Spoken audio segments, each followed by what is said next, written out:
بسم الله والحمد لله والصلاة والسلام على رسول الله وعلى آله وصحبه ومن والاه. رب اشرح لي صدري ويسر لي أمري واحلل عقدة من لساني يفقهوا قولي. Aujourd'hui, avec l'aide d'Allah Tabaraka wa Ta'ala, on va traiter d'un sujet qui fait partie des grandes qualités qu'avait notre bien-aimé Mohammed sallallahu alayhi wa sallam. Pour introduire ce sujet, je vais d'abord citer des textes de la religion et puis après vous allez comprendre dans quelle direction je vais.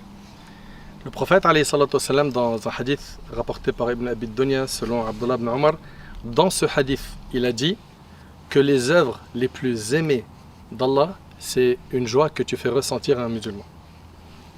D'accord? Sururun tudkhilhu ala muslim. Et quand on regarde dans les textes de notre religion, on a plein d'encouragements à quoi? À rendre les gens heureux, à leur annoncer des bonnes nouvelles. À leur annoncer des bonnes nouvelles.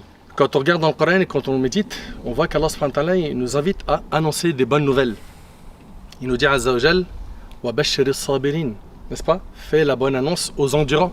Alladhina idha asabathum musiba qalu inna lillahi wa inna ilayhi raji'un. Ceux qui lorsqu'ils sont touchés par un malheur, une catastrophe, ils disent quoi? Nous appartenons à Allah et c'est envers lui que nous retournerons. Allah tabaraka wa ta'ala dit wa bashiril mu'minin, n'est-ce pas? Il dit fais la bonne annonce aux croyants. Il dit wa bashiril ladhina amanu wa amilus salihat anna lahum jannatin tajri min tahtiha al-anhar.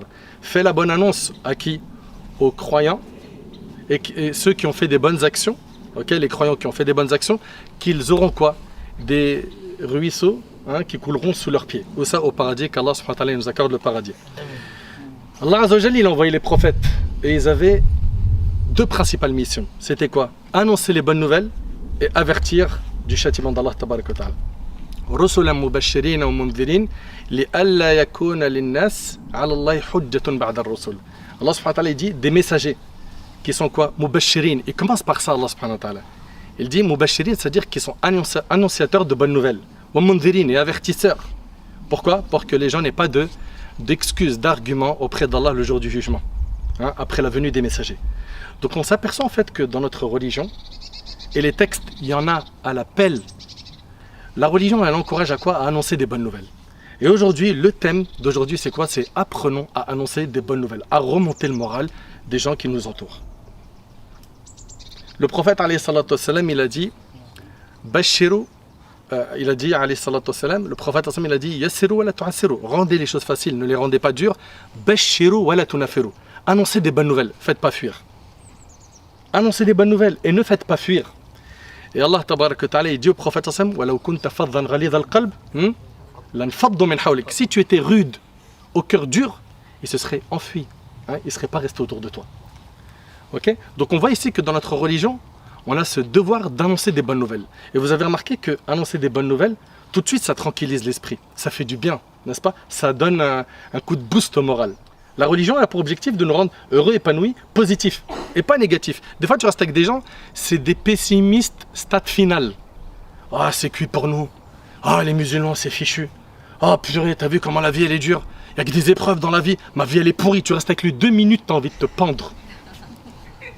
Et ça, c'est pas islamique. Ce comportement-là, cette personne ne comprend pas que la religion est venue. Subhanallah. Méditons les textes. Regardez Allah tabaraka wa ta'ala, il dit quoi? Allah ta'ala, il dit wa bashir as-sabirin.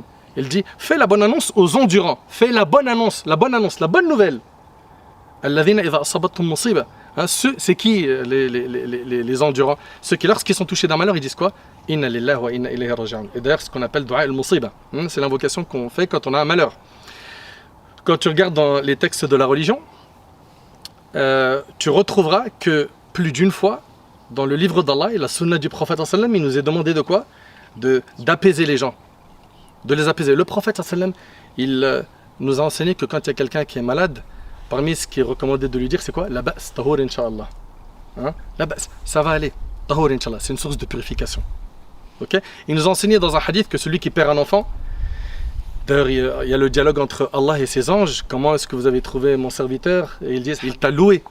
Et il a dit, inna lillahi wa inna ilayhi raji'un. Et qu'est-ce qui est dit dans le hadith à la fin? Ubnu lahu baytan fil jannah. Construisez-lui une maison au paradis. Wa sammuhu bayt al-hamd. Et nommez cette maison au paradis la maison de la louange. Donc on voit que le musulman, il doit toujours être positif. Et quoi qu'il ait comme malheur, qu'il se rappelle que, un, ça aurait pu être pire, que deux, pour le croyant, c'est une source de purification, ok, que nous sommes sur une terre d'épreuve, qu'il faut impérativement valider le test sur terre. Pourquoi? Parce que le jour du jugement, Allah Ta'ala, qu'est-ce qu'il nous dit? Ala inna awliya Allah, la khawfun alayhim, wa lahum yahzanoun. Et c'est qui? Al-awliya, awliya Allah Azza wa Jal, c'est qui? Alladhina amanu wa kanu yattaqun. Allah subhanahu wa ta'ala, il dit, certes, les alliés d'Allah, il n'y aura pas de crainte pour eux et pas de tristesse. Après la mort, pour le croyant, pas de crainte, pas de panique et pas de tristesse. Et Allah, il nous les décrit, ces alliés d'Allah. Les alliés d'Allah, c'est ceux qui ont cru et qui ont été pieux. Donc, al-iman wa taqwa, tu deviens un allié d'Allah subhanahu wa ta'ala. Tu vois, c'est-à-dire que le croyant, en fait, il doit toujours être positif et se dire que même s'il y a des difficultés dans la dunya, alhamdulillah, il faut réussir à voir le bon côté des choses. Et même dans les difficultés que subit la Ummah, il faut toujours être quelqu'un de positif et donner de l'énergie à la Ummah et pas les souffler. En lui disant, c'est fichu pour les musulmans. Franchement, là, on leur donne pas long feu. Et pour ceci, ça y est, toi tu es malade, tu as eu cette maladie. Moi je me rappelle, subhanallah, j'avais eu une embolie pulmonaire il y a quelques années et je savais pas ce que c'était. Je savais pas. D'un seul coup, après un Covid, je me suis retrouvé à l'hôpital. D'accord? Et on m'a dit, ce que tu as là, ça s'appelle l'AVC des poumons. Normalement, tu es mort. Et j'arrivais plus à respirer du tout. Quand je vous dis du tout, c'était comme s'il y avait quelqu'un qui m'avait mis un couteau dans le ventre et j'arrivais pas à respirer. Ma respiration, c'était ça. J'arrivais pas à prendre un bon souffle. Et je me rappelle, j'avais parlé à Salah, il avait eu la même chose. Et bref, je rentre je rentre à l'hôpital, j'attends qu'on me dise ce que j'ai. Puis quand on m'analyse et qu'on me donne le résultat, moi je sais pas ce que c'est une embolie pulmonaire. D'ailleurs, au début, je le prononçais mal, je ne savais pas dire embolie pulmonaire. Et j'arrive dans ma chambre, à l'hôpital, et dès que je rentre, je suis en train de crier. Et on me déplace pour me mettre sur le lit. J'arrive pas. Et quand je rentre, mon voisin de chambre, il me dit, qu'est-ce qui t'arrive? Je lui dis, je sais pas, on m'a dit embolio. Et il m'a dit embolie pulmonaire. Il m'a dit, ma fille, elle en est morte. C'est-à-dire, moi, je suis rentré dans la chambre. Je lui en veux pas, le frère, je lui en veux pas, qu'Allah il le protège, Rabbi Hafdhu. Mais en fait, on a ces réflexes des fois. On a ces réflexes de venir anéantir quelqu'un, l'anéantir. Il est éprouvé, tu le mets dans le trou. Allah subhanahu wa ta'ala il dit, قُلْ لِلَّذِينَ كَفَرُوا إِيَّنْتَهُوا يُغْفَرْ لَهُمْ مَا قَدْ سَلَفَ. Allah subhanahu wa ta'ala il dit, dis à ceux qui ont mécru, si jamais ils demandent pardon, ils reviennent vers Allah subhanahu wa ta'ala, Allah il leur pardonnera tout leur péché passé. Le désobéissant, qu'est-ce qu'Allah subhanahu wa ta'ala dit à ceux qui ont fait trop de péchés? Allah subhanahu wa ta'ala dit قُلْ يَا عِبَادِيَ الَّذِينَ أَسْرَفُوا عَلَى أَنفُسِهِمْ لَا تَقْنَطُوا مِنْ رَحْمَةِ اللَّهِ إِنَّ اللَّهَ يَغْفِرُ الذُّنُوبَ جَمِيعًا.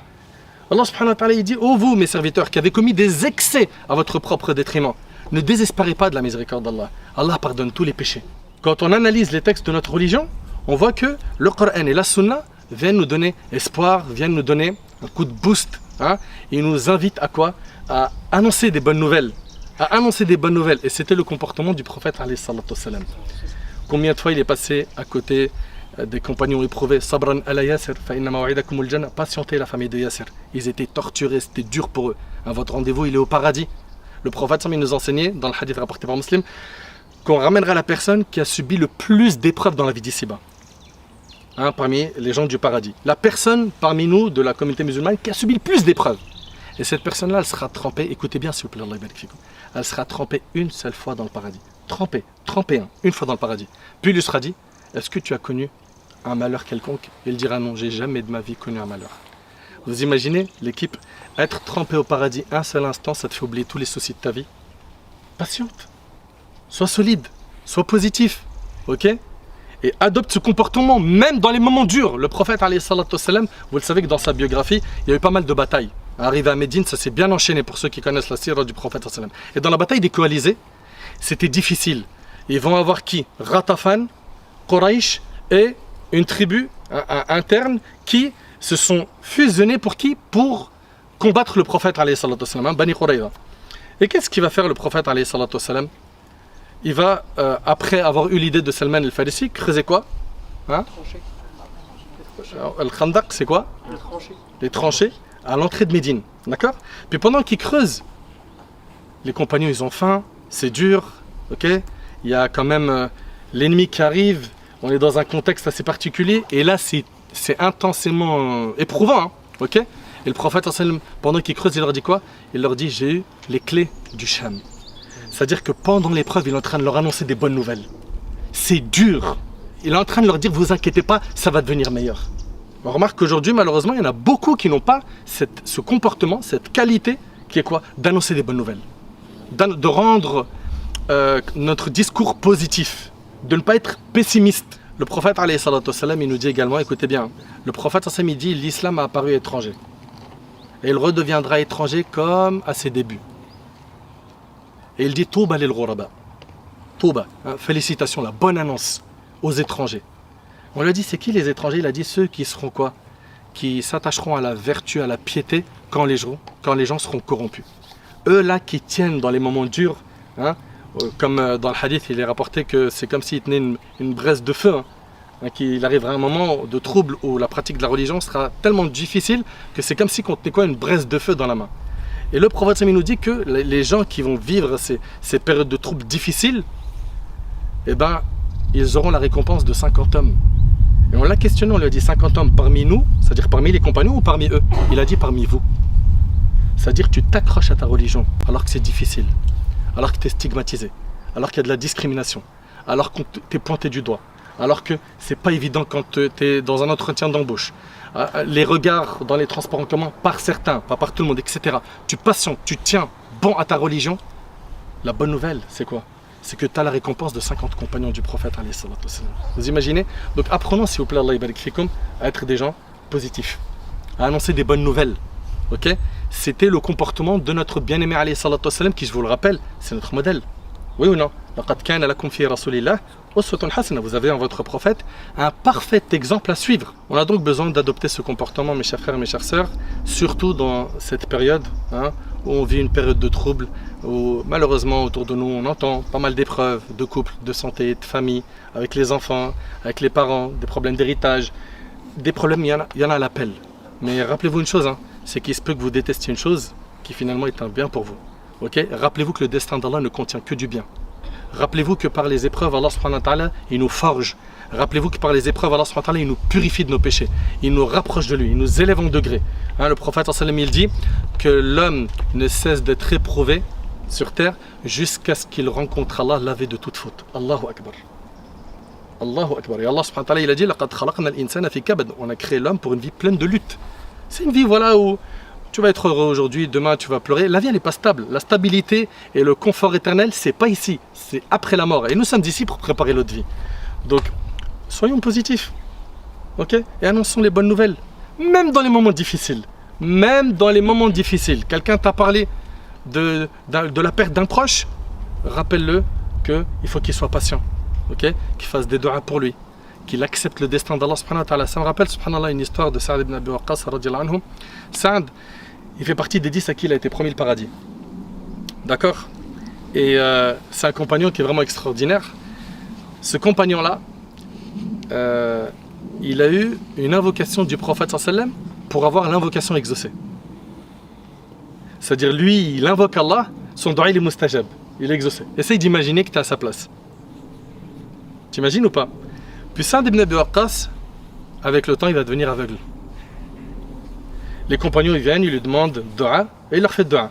Puis quelqu'un va lui dire, mais et pourquoi tu ne demandes pas Allah qui te rend ta vue? Vous savez qu'est-ce qu'il va dire? Il va dire, le destin d'Allah, ce qu'Allah m'a écrit, m'est préférable à ma vue.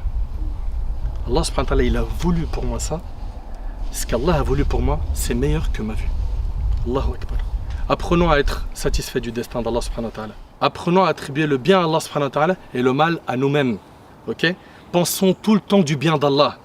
Rappelez-vous qu'Allah subhanahu wa ta'ala n'est pas injuste. Allah subhanahu wa ta'ala il dit Ya ibadi inni haramtu dhulma ala nafsi wa ja'altu baynakum muharrama fala tadhalamu. Ô mes serviteurs, je me suis interdit l'injustice et je l'ai rendue interdite envers vous-mêmes.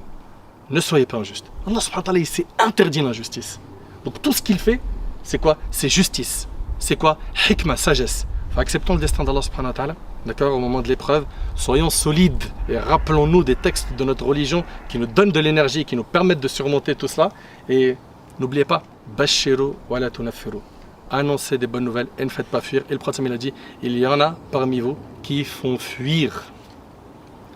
ils font fuir et ils sont tellement durs dans leur discours, tellement durs envers les gens, tellement ils manquent de tact et de gants qu'ils font fuir les gens. C'est-à-dire que lui, il va peut-être, ou elle va peut-être faire le nécessaire. Pourquoi? Pour ramener les gens vers le bien, mais c'est mal configuré tout ça. Hein? Les mots qui sont employés, le code utilisé est tellement mauvais que le résultat au final, il est tout le contraire de ce que la personne a voulu. Enfin, apprenons cette sagesse par l'apprentissage de notre religion, par le fait de regarder tout simplement le Coran, comment est-ce qu'il nous éduque, et le prophète comment est-ce qu'il a mis en pratique tout cela.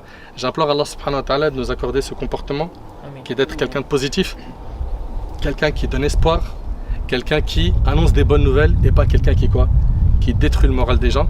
Allah subhanahu wa ta'ala an yanfa'ani bima qultu wa yanfa'akum bima sami'tum. هذا والله أعلم. سبحانك اللهم وبحمدك أشهد أن لا إله إلا أنت أستغفرك وأتوب إليك وبارك الله فيك.